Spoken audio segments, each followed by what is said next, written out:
अस्सलाम वालेकुम तमाम ख़वातीन और हज़रात। तो ये जो है अकाउंट रिसीवेबल का हमारे पास बीकॉम पार्ट 1 2000 प्राइवेट रेगुलर एक ईयर है। तो यहाँ पर क्वेश्चन कुछ ऐसा है, लेकिन क्वेश्चन से पहले हमेशा रिक्वायरमेंट पढ़ी जाती है। तो रिक्वायरमेंट में देख लो क्या लिखा हुआ है, आप इंग्लिश पढ़ लो, मैं आपको इसको समझा देती हूँ कि हमारे को जनरल जर्नल एंट्रीज में रिकॉर्ड करना है बैड डेट एक्सपेंस और एडवांसेस फ्रॉम कस्टमर 31 दिसंबर 1998 के। हमें समझ आ गया, ठीक है। जनरल जर्नल एंट्रीज में ये दोनों चीज़ें रिकॉर्ड करनी है 1998 की।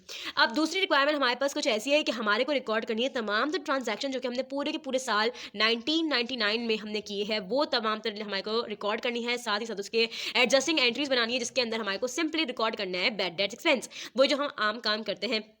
इसके बाद हमारे को रिपोर्ट करनी है रेलेवेंट, सिंपल बोला जाए तो बैलेंस शीट बनानी है दिसंबर 31 1999 की। करेंगे 1998 को सॉल्व। तो अब ये पढ़ लो कि अहमद ट्रेडिंग या company estimates uncollectable account at 10% of year end balance, और यानी इसके सिंपली दिमाग में रखो कि 31 दिसंबर 1998 के आखिरी में हमारे पास uncollectable account of bad debts मौजूद था। रेट ऑफ बैड डेट्स मौजूद है 10%, यानी कि ये अगर आपके पास कोई रेट मतलब अनकलेक्टेबल अकाउंट एट, अगर यहाँ पर परसेंट वाली वैल्यू लिखी हुई है तो दिमाग में रखना है कि ये रेट ऑफ बैड डेट्स है, ठीक है। हमारे पास रेट ऑफ बैड निकला है। अब मेन क्वेश्चन यहां से सॉल्व होता है। The account receivable had a debit balance of ₹75,000 and allowance for bad debts, allowance for doubtful account, doubtful बोलो या bad expense, showed a credit balance of ₹2500। तो यहां पर तक पहले समझ लो 2500 तक। भाई यहां पर इन्होंने बताया कि अकाउंट रिसीवेबल शो कर रहा है डेबिट बैलेंस ऑफ 75,000। भाई दिमाग में रखना कि हमेशा ये कंफ्यूज करेंगे आपको। यहाँ पर दिमाग में आपको इस बात को रखना है कि अकाउंट रिसीवेबल, चाहे आपको डेबिट बैलेंस लिखा हुआ हो यहाँ पर, चाहे ना लिखा हुआ हो, आपको दिमाग में रखना है कि अकाउंट रिसीवेबल की जो नेचर होता है वो डेबिट साइड पर होता है, यानी कि डेबिट साइड पर ही लिखी जाती है। लेकिन कभी कभार यहाँ पर क्या कर देते हैं, यहाँ पर क्रेडिट बैलेंस कर देते हैं ऑफ अकाउंट रिसीवेबल। तो अगर यहाँ पर वो क्रेडिट बैलेंस कर देते तो आपकी जो ये वैल्यू थी वो जो थी पॉजिटिव में डेबिट की वजह से, अब अगर क्रेडिट होता तो ये हो जाती वैल्यू नेगेटिव, यानी कि माइनस में। समझ आ गई। इसी तरीके से अलाउंस ऑफ बैड डेट्स की जो नेचर होती है वो होती है क्रेडिट, हमेशा उसकी जो वैल्यू होती है वो क्रेडिट साइड पर होती है। लेकिन यहाँ पर आपको दिमाग घुमाने के लिए एम्फसाइज भी किया हुआ है कि क्रेडिट बैलेंस, हाँ भाई पता है हमें क्रेडिट ही होता है। तो यहाँ पर दिमाग में रखना, कभी कभार यहाँ पर डेबिट भी आ जाता है अलाउंस ऑफ बैड डेट्स की बैलेंस। तो अगर डेबिट आता है तो ये जो वैल्यू जो अलाउंस ऑफ बैड डेट्स की जो बैलेंस है वो हो जाएगा नेगेटिव, अगर क्रेडिट है तो ये पॉजिटिव में ही होगा। समझ आ गई।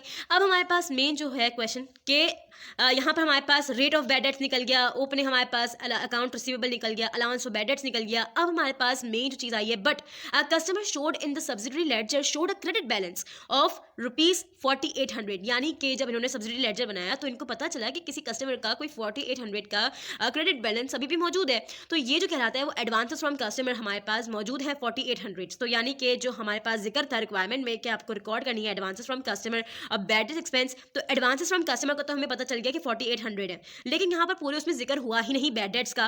तो यानी हमारे को बैड डेट्स एक्सपेंस निकालना होगा। तो बैड डेट एक्सपेंस को निकालने के लिए जो अकाउंट रिसीवेबल हमारे पास साल का मौजूद है 75,000 वो हमने लिखा।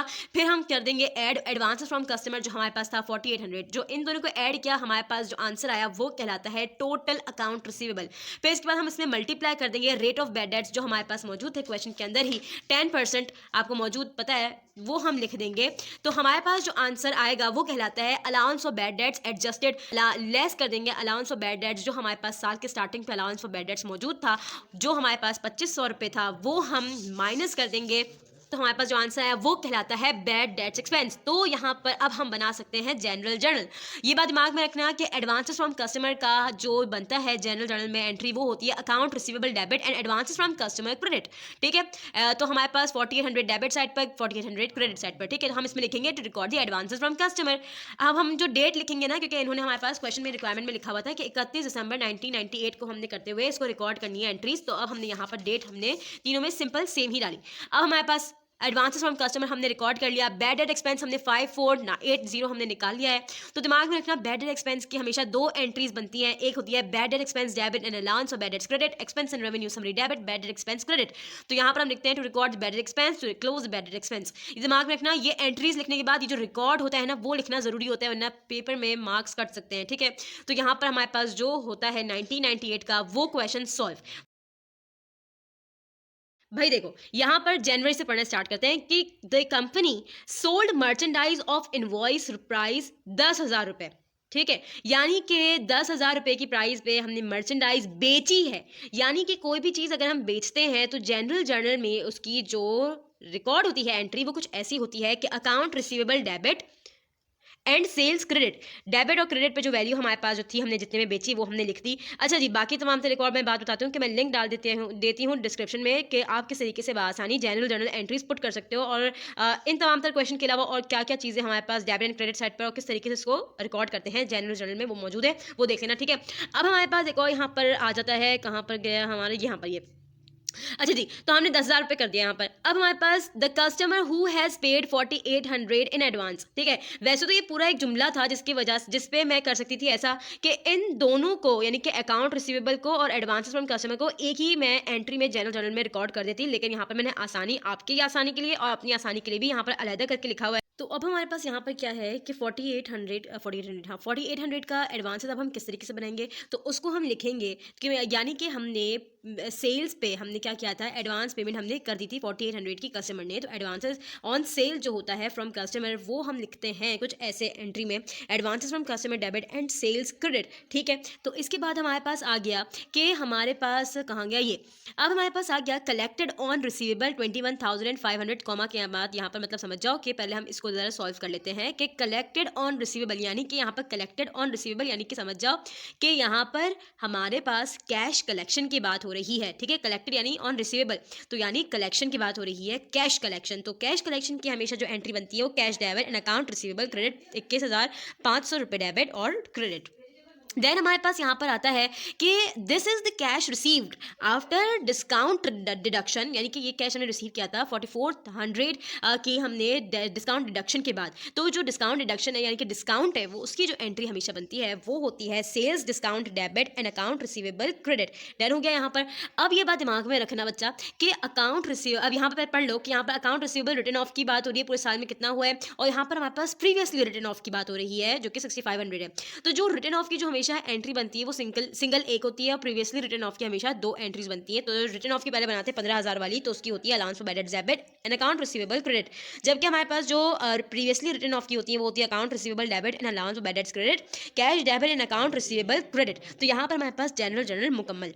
तो जनरल निकालने के बाद अब मेन जो काम होता है वो होता है टी अकाउंट। तो टी अकाउंट अब हम बनाएंगे अकाउंट रिसीवेबल का। तो अब हम टी अकाउंट पे सबसे पहले ये दिमाग में रखना है, ये बैलेंस ये जो होता है डेबिट साइड होता है और ये होता है क्रेडिट साइड, ठीक है। तो अकाउंट रिसीवेबल हमेशा उसकी जो वैल्यू होती है वो स्टार्ट उसका बैलेंस होता है वो डेबिट साइड पे होता है, क्योंकि इसके यहाँ पर हमें बता भी दिया था कि इसका जो बैलेंस है वो डेबिट साइड पर है। तो अब हमारे पास क्योंकि 1999 का मौजूद नहीं था ओपनिंग हमारे पास अकाउंट रिसीवेबल, तो हमारे पास 1998 का 75,000 था। तो हम यहाँ पर सिंपली उसी 75,000 से हम स्टार्ट करेंगे। तो हमने 75,000 यहाँ पर लिख दिया डेबिट साइड पर, एंड देन हमारे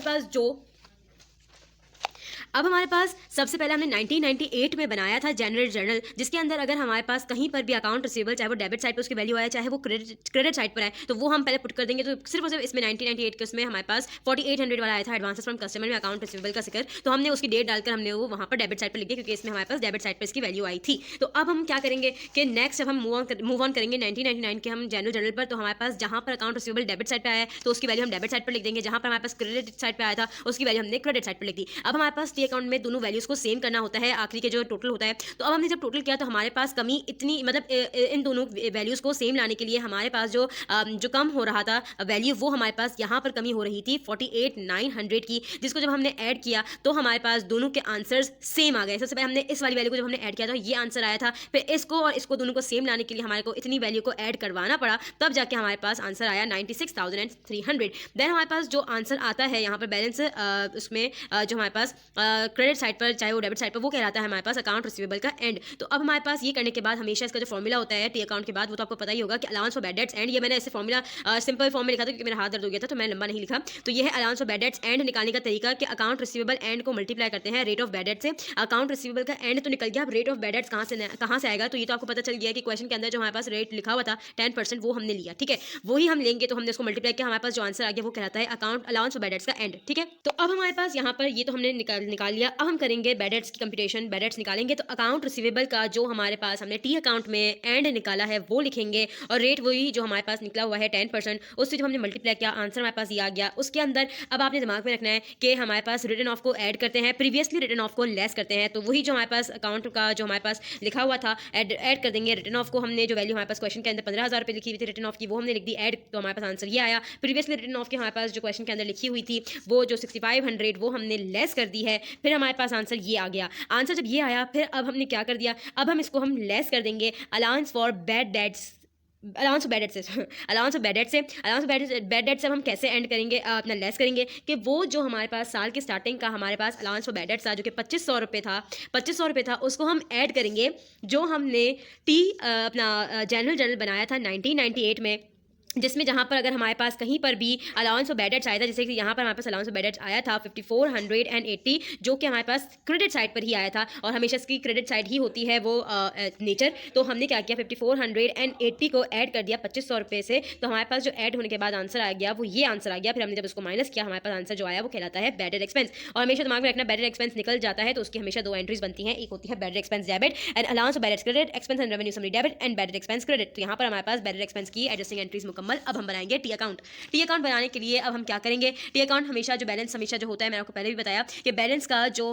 नेचर होती है वो क्रेडिट साइड पर होता है अलाउंस बैलेंस का, और हमारे पास क्वेश्चन में क्रेडिट साइड की ही हमारे को 2500 रुपये बताई हुई थी स्टार्टिंग की, और हमने 5480 इसलिए लिखा क्योंकि जिस तरीके से हमने अकाउंट रिसीवेबल में जिस तरीके से हमने यहाँ पर 31 नवंबर 1998 का लिखा था, इसी तरीके से जनरल के अंदर यहाँ पर हमारे पास जिक्र हुआ है अलाउंस ऑफ बैड डेट्स का, तो इसकी जो वैल्यू क्रेडिट साइड पर आई थी। अगर यहाँ पर डेबिट साइड पर होती तो हम इसको टी अकाउंट में डेबिट साइड पर लिखते हैं, लेकिन यहाँ पर क्रेडिट साइड पर आई हुई तो हमने यहाँ पर इसको क्रेडिट साइड पर इसकी वैल्यू लिख दी, इसके डेट लिखकर। और फिर जब हमने दूसरा जनरल जो कि हमने बनाया था 1999 का, अगर उसके अंदर किसी किस्म की कोई भी अलाउंस ऑफ बैड डेट्स चाहे डेबिट साइड पे या क्रेडिट साइड पे आती तो वो हमने वैल्यूज हमने पुट कर दी, लेकिन उसके साथ साथ हमने यहाँ पर निकाला था allowance of bad dates and भी निकाला था। तो ये बात दिमाग में रखना कि टी अकाउंट बनाने के बाद अकाउंट रिसीवेबल का जो हम allowance of bad dates and निकालते हैं वो हमेशा allowance of bad dates and allowance of bad dates के टी अकाउंट में वो डेबिट साइड पर लिखा जाता है।